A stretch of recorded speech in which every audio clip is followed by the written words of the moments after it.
وهناك سيطرة كاملة بالنسبة للجيش، خصوصا في العنبر اللي فيه جمال وعلاء. جمال وعلاء النهارده ما خرجوش من الغرفة بتاعتهم، ولم يظهر كمان فتحي سرور ولا زكريا عزمي من الزنزانة بتاعتهم. وقد شهد السجن النهارده العديد من الزيارات للوزراء، وكان هناك عدد من المنقولات يتم نقلها إلى السجن، عبارة عن ثلاجات ومراتب وحقائب وملابس الوزراء كلها. طيب استاذ ممدوح، يعني امبارح كان معانا احد السجناء في سجن ترى، وكان بيكلمنا عن انه يعني في مميزات معينه بتمنح للوزراء والمسؤولين السابقين. لسه ما كانش عنده معلومات فيما يخص يعني علاء وجمال ومبارك، لكن كان بيتكلم عن زنازين مجهزه بطرق يعني على احدث طراز. ودلوقتي حضرتك بتثبت اللي كان بيقوله، ثلاجات وتلفزيونات واجهزه كمبيوتر.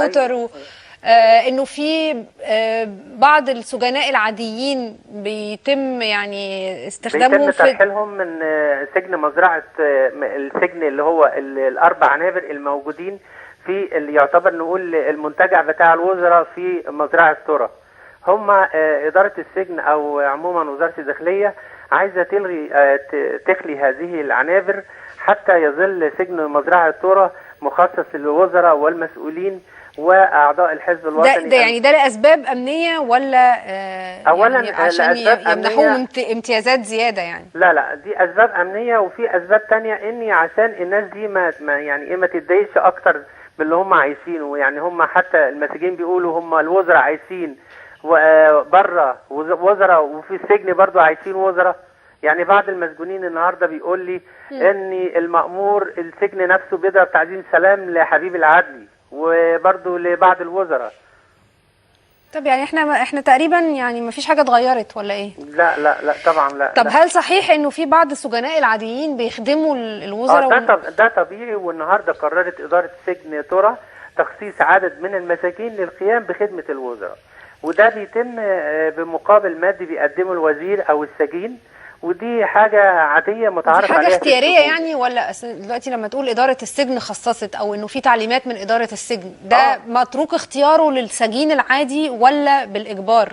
لا مفيش إجبار. هو بعض المسجون بيبقى عايز يشتغل عشان يحقق فلوس داخل السجن، لأن السجن مفيش فيه فلوس ماديات، فعايز يعني يعيش عيشة كويسة داخل السجن، فبيخدم الوزير. وإيه نوع الخدمة؟ إيه نوع الخدمة يعني اللي بيخدموها؟ نوع الخدمة بيغسلوا القمصان، بيرتب له الغرفة بتاعته، بالنسبة لنظافة الأوضة، أي حاجة عايزها يعمل له شاي، حاجات زي كده يعني. طيب ده طبيعي بالنسبة للسجن. النهاردة برضو في ساحة السجن شهد الدكتور أحمد نظيف اللي هو رئيس الوزراء، بعد ما استقرت حالته الصحية. كان السكر عنده امبارح كان وصل ل 600 واعلى من 600، فالنهارده السكر عنده بقى كويس. وخرج برضه حبيب العدلي، وخرج عز كان في ساحة السجن، وطبعا بيبقى كان معاهم الحراسة بتاعتهم على طول يعني في ساحة السجن. اما مرتضى منصور فحالته برضه استقرت النهارده، لان هو تم نقله، وكان ارتفاع في ضغط الدم كان عالي جدا. مستشفى السجن، في مستشفى السجن. النهارده برضو اغلب الوزراء كلهم الدكاتره عدت عليهم كلهم عشان تشوف بالنسبه للحاله الصحيه، ضغط الدم والسكر، لان اغلبهم ناس كبار. ده اجراء روتيني ولا اجراء استثنائي؟ لا طبعا اجراء استثنائي، لان عندنا الدكتور صفوت شريف برضو تعبان جدا، حالته الصحيه مش مظبوطه شويه. وعندنا برضو الدكتور فتحي سرور، وكلهم طبعا وزنهم قل عن ما كان هو قبل السجن.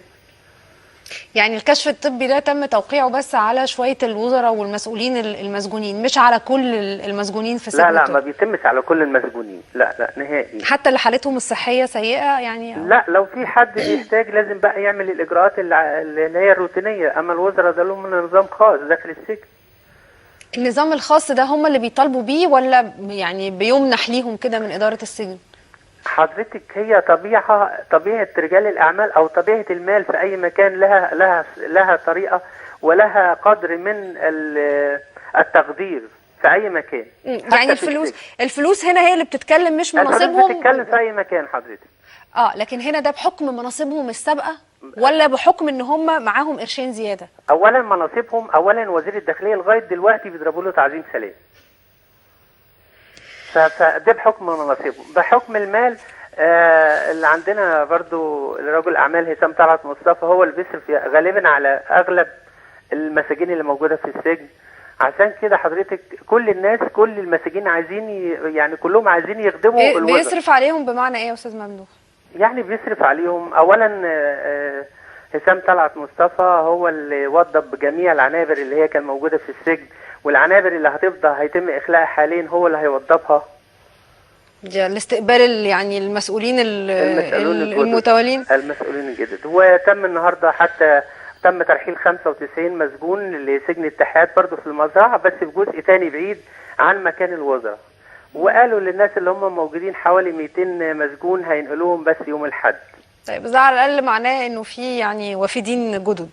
باذن طيب. الله. انا بشكر حضرتك استاذ ممدوح حسن الصحفي في جريده الشروق. يعني حطينا الى حد ما في اجواء سجن ترى الغير مطمئنه على الاطلاق من امبارح. واذا صح انه مأمور السجن حتى الان بيضرب تعظيم سلام لوزير الداخليه الاسبق، يبقى في هنا تجاوز يعني لا يمكن السكوت عليه، بالاضافه لتجاوزات اخرى كتير. بس ده يعني نداء الى وزير الداخليه اللواء منصور عيسوي للتاكد من التجاوز ده اذا كان بيحصل فعلا ولا لا، واذا كان بيحصل لابد من منعه. معرفش اذا كان يجوز بقى يعني مجازات مأمور السجن ولا لا.